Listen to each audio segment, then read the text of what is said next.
सम्मान किया है, सम्मान करेंगे, वादा नहीं विकास करेंगे। मुरारी यादव जिंदाबाद जिंदाबाद जिंदाबाद, मालती देवी जिंदाबाद जिंदाबाद जिंदाबाद, मुरारी यादव जिंदाबाद जिंदाबाद जिंदाबाद, चिमनी छाप जिंदाबाद जिंदाबाद जिंदाबाद, नीमा पंचायत के जनता जिंदाबाद जिंदाबाद जिंदाबाद, चिमनी छाप जिंदाबाद जिंदाबाद जिंदाबाद, मुरारी यादव जिंदाबाद जिंदाबाद जिंदाबाद, झांसे में न आना है, मुरारी यादव को मुखिया बनाना है, झांसे में न आना है, मालती देवी को मुखिया बनाना है। इनकलाब जिंदाबाद जिंदाबाद जिंदाबाद, मुरारी यादव जिंदाबाद जिंदाबाद जिंदाबाद, नीमा पंचायत के जनता जिंदाबाद जिंदाबाद जिंदाबाद, नीमा पंचायत के जनता जिंदाबाद जिंदाबाद जिंदाबाद, मालती देवी जिंदाबाद जिंदाबाद जिंदाबाद, मुरारी यादव जिंदाबाद जिंदाबाद जिंदाबाद, अब की बटन कहाँ दबेगी, चिमनी छाप जहाँ रहेगी, अब की बटन कहाँ दबेगी, चिमनी छाप जहाँ रहेगी। मालती देवी जिंदाबाद जिंदाबाद जिंदाबाद, मुरारी यादव जिंदाबाद जिंदाबाद जिंदाबाद, हमारा मुखिया कैसा हो, मुरारी यादव जैसा हो, हमारा मुखिया कैसा हो, मालती देवी जैसा हो। नीमा पंचायत के जनता जिंदाबाद जिंदाबाद जिंदाबाद, गलियाना गलियाना घूमथिन मुरारी यादव, गलियाना गलियाना घूमथिन मालती देवी, लेके अपन चिमनी छपनी सनामा जी, ए जी लेके अपन चिमनी छपनी सनामा जी, चाची उहे पर दवाई ह बटना जी, चाची उहे पर दवाई ह बटना जी। जी हाँ भाइयों एवं बहनों, याद रखें नीमा पंचायत के भावी मुखिया प्रत्याशी मालती देवी पति मुरारी यादव जी के चुनाव चिन्ह चिमनी छाप, जिनका क्रमांक संख्या 8 है। क्रमांक संख्या 8 यानी चिमनी छाप पे बटन दबाएं और भारी से भारी मतों से मुरारी यादव जी को विजय बनाएं और नीमा पंचायत के मुखिया मुरारी यादव को ही बनाएं। नोट पर ना वोट बराबर करी है चाची, नोट पर ना वोट बराबर करी है चाची, मुरारी यादव के अब की जिंदाबाद करी है चाची, मालती देवी के अब की जिंदाबाद करी है चाची, कि आगे चाची गलिए गलिए घूमेलन मुरारी यादव न, कि आगे चाची गलिए गलिए घूमेलन मालती देवी न, तो आगे चाची न के मुखिया बनाइए दीहन, कि आगे चाची न के मुखिया बनाइए दीहन, तो आगे चाची चिमनी छाप पर बटन दबाइए दीहन, तो आगे चाची चिमनी छाप पर बटन दबाइए दीहन।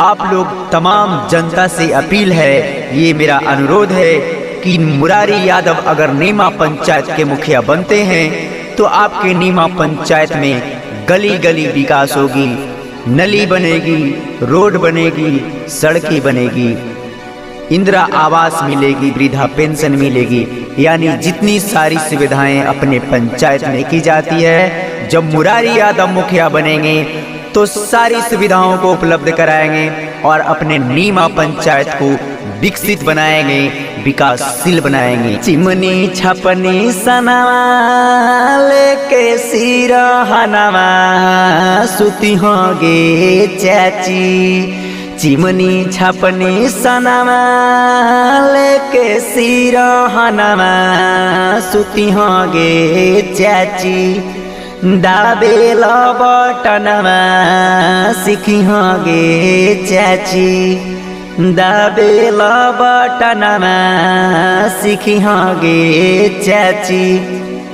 क्रमांक संख्या 8 पे होई चिमनी छपनी सनमा देखी गे चाची, दाबेल बटनमा सिकी गे चाची, दाबेल बटनमा सिकी गे चाची। मुरारी यादव जिंदाबाद जिंदाबाद जिंदाबाद, मालती देवी जिंदाबाद जिंदाबाद जिंदाबाद, मुरारी यादव जिंदाबाद जिंदाबाद जिंदाबाद, चिमनी छाप जिंदाबाद जिंदाबाद जिंदाबाद, नीमा पंचायत के जनता जिंदाबाद जिंदाबाद जिंदाबाद, चिमनी छाप जिंदाबाद जिंदाबाद जिंदाबाद, मुरारी यादव जिंदाबाद जिंदाबाद जिंदाबाद।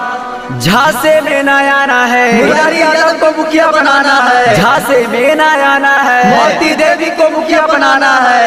इनकलाब जिंदाबाद जिंदाबाद जिंदाबाद, मुरारी यादव जिंदाबाद जिंदाबाद जिंदाबाद, नीमा पंचायत के जनता जिंदाबाद जिंदाबाद जिंदाबाद, नीमा पंचायत के जनता जिंदाबाद जिंदाबाद जिंदाबाद, मालती देवी जिंदाबाद जिंदाबाद जिंदाबाद, मुरारी यादव जिंदाबाद जिंदाबाद जिंदाबाद। अब की बटन कहाँ दबेगी, चिमनी छाप जहाँ रहेगी, अब की बटन कहाँ दबेगी, चिमनी छाप जहाँ रहेगी।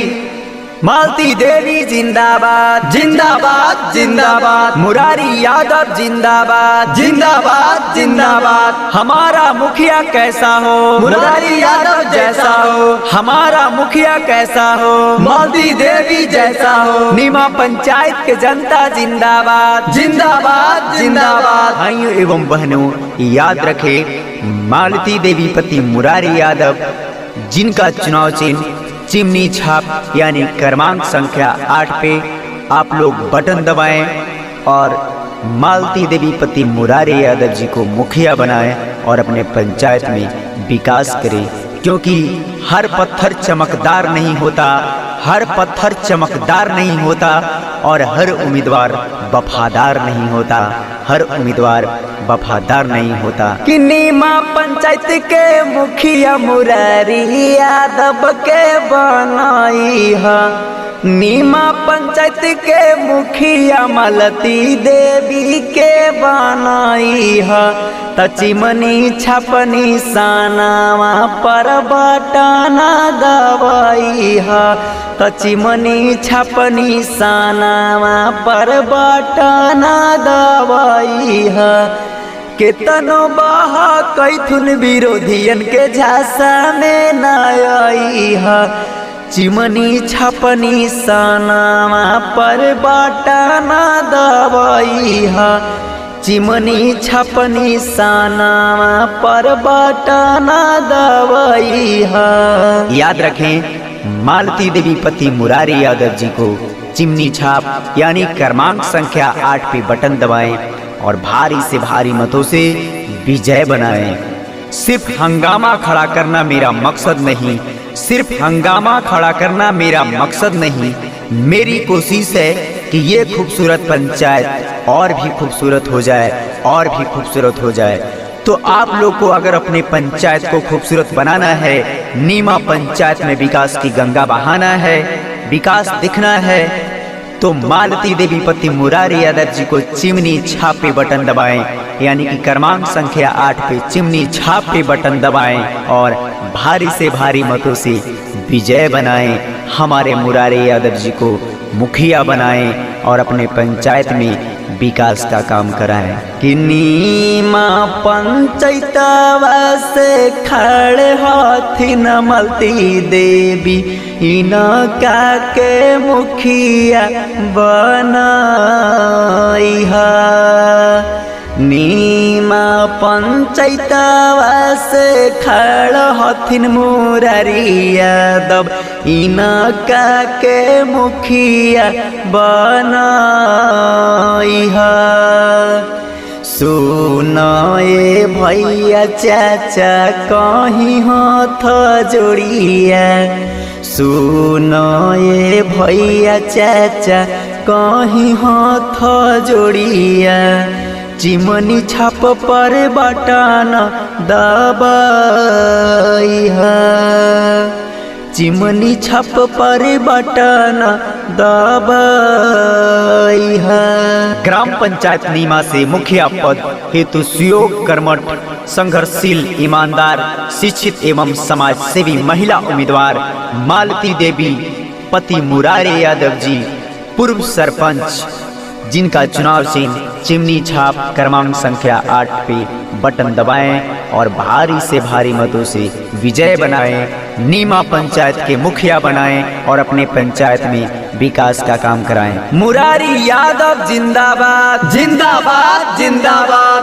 झांसे में ना आना है, मुरारी यादव को मुखिया बनाना है, झांसे में ना आना है, मालती देवी को मुखिया बनाना है। इनकलाब जिंदाबाद जिंदाबाद जिंदाबाद। मुरारी यादव जिंदाबाद जिंदाबाद जिंदाबाद। नीमा पंचायत के जनता जिंदाबाद जिंदाबाद जिंदाबाद। नीमा पंचायत के जनता जिंदाबाद जिंदाबाद जिंदाबाद। मालती देवी जिंदाबाद जिंदाबाद जिंदाबाद। मुरारी यादव जिंदाबाद जिंदाबाद जिंदाबाद। अब की बटन कहाँ दबेगी, चिमनी छाप जहाँ रहेगी, अब की बटन कहाँ दबेगी, चिमनी छाप जहाँ रहेगी। मालती देवी जिंदाबाद जिंदाबाद जिंदाबाद। मुरारी यादव जिंदाबाद जिंदाबाद जिंदाबाद। हमारा मुखिया कैसा हो, मुरारी यादव जैसा हो, हमारा मुखिया कैसा हो, मालती देवी जैसा हो। नीमा पंचायत के जनता जिंदाबाद जिंदाबाद जिंदाबाद।